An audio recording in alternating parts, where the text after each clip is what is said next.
What will it take to have more Indian coaches in the Indian Premier League? Let me begin with an anecdote, and you might like it. So, this was told to me by a prominent former India player and also who was part of the Indian cricket management. He had applied for a job as the premier coach for KKR.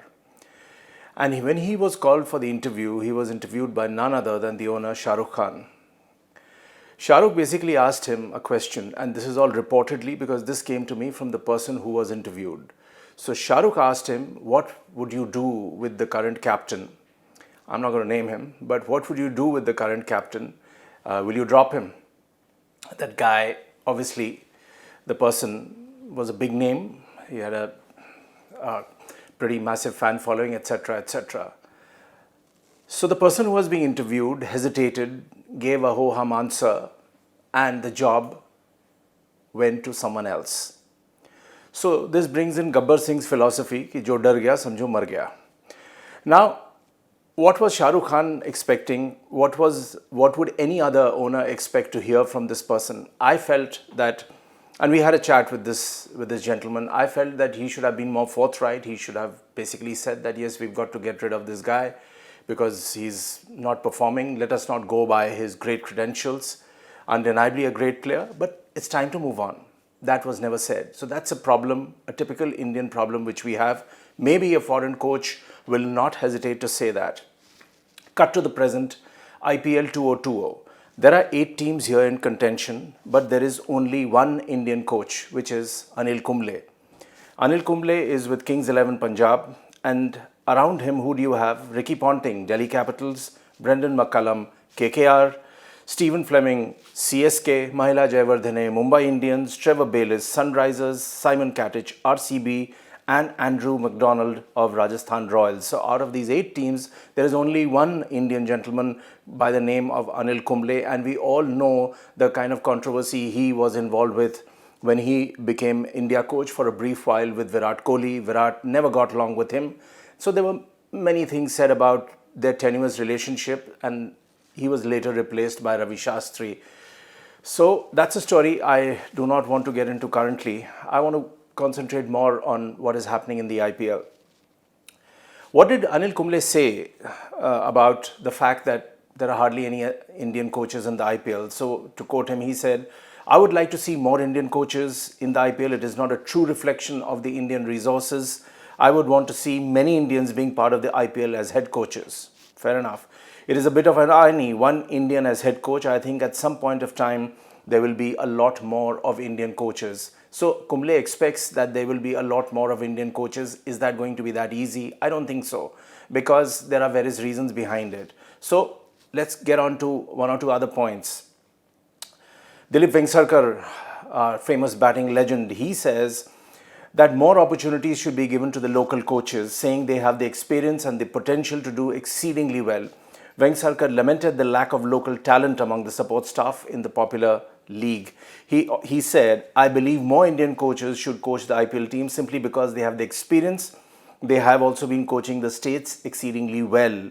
And in any team, there are 4 gentlemen who come in from overseas. So the rest are all Indians. Let us not forget that. Besides, how many Indian coaches are coaching in other teams in other countries like the Australia's Big Bash League, etc.? None. So the answer is 0. So there are none as of now. So quite a few of these former players are talking about giving opportunities to Indian coaches, that there should be more opportunities coming their way. Akash Chopra, former India opener, now a commentator, says the long and short of the story is you go for big names. So who are the big names who are currently involved in some way or the other? Anil Kumble, obviously, I mentioned that. Rahul Dravid, who is boss man of NCA, he was earlier with the Rajasthan Royals.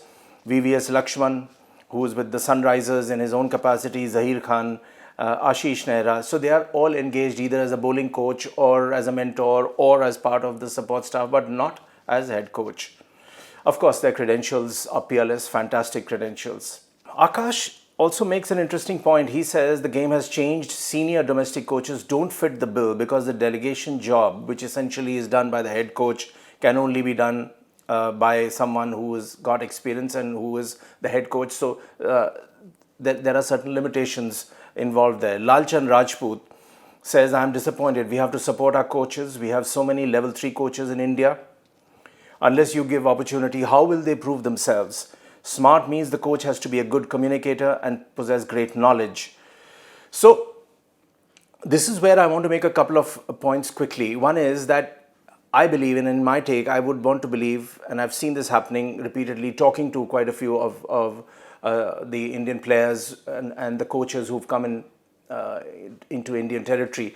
You have to be a very good communicator. You need to be able to speak properly. You need to speak your mind and convince the team that what you are saying is part of the strategy and there is no deviation. 2, you need to make PowerPoint presentations or presentations which are impressive for the owner, which connects with the players. So there is a strategy, there is a match by match analysis. You have to do the SWOT analysis of other teams. So the olden days are gone where everything was in your mind and you would come and regurgitate in a team meeting ki aisa karna hai, vaisa karna hai. So those days are over. So if you're talking about one particular batsman in the rival side, you need to basically say this is how the person has been getting out. The stats say so and so. And this is the person's weakness, so let's feed off that person's weakness. People skills are very, very important. Managerial skills, which is basically man management skills. You need to be pretty impressive not only with your understanding of the game, but you need to have a kind of level 3 experience to take it forward and connect. And last but not the least, you have to connect with the captain. This is where there was a problem with Kumble when he was coach of Team India with Virat. It was a clash of personalities. It never worked out. Ray Jennings also made a couple of comments as former RCB coach against Virat, saying he was a bit of a loner then. That's why the team kept losing. He was not able to communicate. He rejected the strategy and analysis which Jennings provided. And also, the coach needs to be a part of the team selection. So it's a combination of many factors. It is not just that I have played so many matches, I have done this, I have gone to the domestic circuit, and my credentials are impressive. Of course, it's part of your CV, but need not translate into getting the big job. When you talk about Ranji Trophy and the domestic cricket in India, there are some big names like Subrata Banerjee, Devashish Mohanty, Chandrakant Pandit, all who played for India at different levels. And most of them haven't got the opportunity to really perform on the big stage where the IPL is concerned. The name of Sanat Kumar comes up as one of the more successful journeyman coaches in domestic cricket. And after an uneventful first-class career for Karnataka in 11 matches, Sanat Kumar went on to become a pretty successful coach, but he stayed there. Vijay Dahiya is currently working with Delhi Capitals. He's assisting Ricky Ponting. He worked very hard for the Delhi Ranji team, but ultimately he was passed over and the job went to Bhaskar Pillai. So he obviously feels slighted. But Vijay Dahiya's comments are something that I like because he talks about the fact that he's enjoyed domestic cricket. There are many who probably use the domestic cricket to climb up the ladder and only look at the big bucks and the glare of publicity, but Dahiya isn't like that. So he says it's not monotonous at all. The beauty of coaching domestic sides in longer format is that it gives you an opportunity to create a nucleus. That's a very interesting point coming from him.